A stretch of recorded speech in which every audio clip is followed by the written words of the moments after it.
తెలంగాణలో సుతా ఛార్జింగ్ తోటి నడిచే బండ్లు పెరుగుతున్నాయి అబ్బా. ఇప్పటికే 2 లక్షల బండ్లు తిరుగుతున్నాయట రోడ్ల మీద. ఒకరిని చూసి ఒకరు ఎలక్ట్రిక్ స్కూటీలు, కార్లు, ఆటోలు కొంటున్నారు.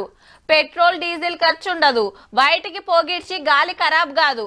టైం కింద ఛార్జింగ్ పెడితే అయిపోయే. మళ్ళా కరెంటు బండ్లు కొంటే సర్కార్ ట్యాక్సులు కూడా తగ్గిస్తుండే. ఇప్పుడు గీ ముచ్చట ఎందుకంటే అటు చిన్న సీఎం బట్టి సారు, ఇటు బస్సుల మంత్రి పొన్నం సారు, మండలి చైర్మన్ సుఖేందర్ రెడ్డి సారు ముగ్గురు బస్సుల తిరిగిండ్రబ్బా జరిసేపు.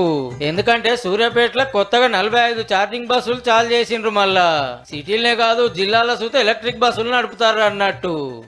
లోపల 2800 బస్సులు తీసుకొని ఒకటేసారి రావటం అంటే ఇది ఎవరు చేయలేనటువంటి సాహసం. హైదరాబాద్ లో 2800 ఆర్టీసీ బస్సులు కరెంట్ చేతేస్తారట.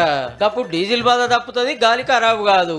182 కోట్ల మంది మహిళలు ఇవాళ ఆర్టీసీ బస్సులు ఉపయోగించుకున్నారు. దాదాపు 6100 కోట్ల రూపాయల లబ్ధి వారికి జరుగుతే అంత మంచిగానే ఉన్నది కానీ బస్ పాసుల రేట్లు పెంచింది ఆర్టీసీ. ఆర్డినరీ మునుపు 1150 రూపాయలు ఉంటే ఇప్పుడు 1400 అయింది. మెట్రో ఎక్స్ప్రెస్ పాస్ కు 1300 ఉంటే 1600 చేసిర్రు. ఇక స్టూడెంట్ పాసులు నెలకు 470 రూపాయలు ఉంటే అది 705 రూపాయలు అయింది. ఇది 2 కిలోమీటర్ల దానికనే దూరం పెరుగుతా అంటే రేటు గిన పెరుగుతుంది. అంటే అన్ని పాసుల మీద 120 రూపాయలు పెరిగినట్టు. ఏ బస్ ఎక్కినా అమ్మలక్కలకు ఫిరియే కాబట్టి చెల్తా.